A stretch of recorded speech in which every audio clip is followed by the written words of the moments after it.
Un patto di ferro pubblico-privato per rivitalizzare il centro storico delle città. Patto sottoscritto da Confesercenti e al momento da una cinquantina di comuni. Obiettivo: impegnare la Regione Veneto ad investire i circa 800 milioni di euro messi a disposizione dalla Comunità Economica Europea, proprio per riqualificare e rivitalizzare i centri storici, centri cittadini accerchiati il più delle volte dalla grande distribuzione.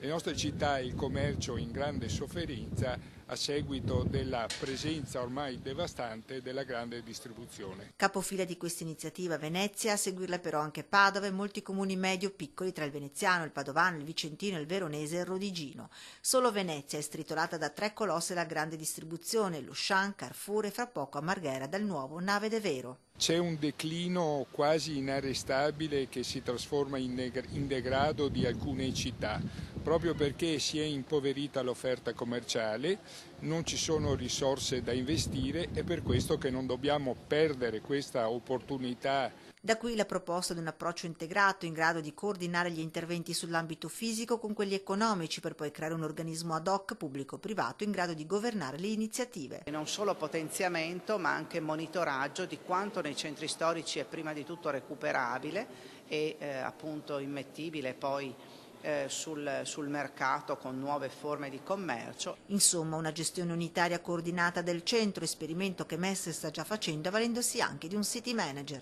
Per Mestre Centro ci sia un tavolo strategico, ci sia una governance che è fatta di una partecipazione tra pubblico e privato, si stiano implementando quelle che sono le azioni di studio del tessuto commerciale urbano.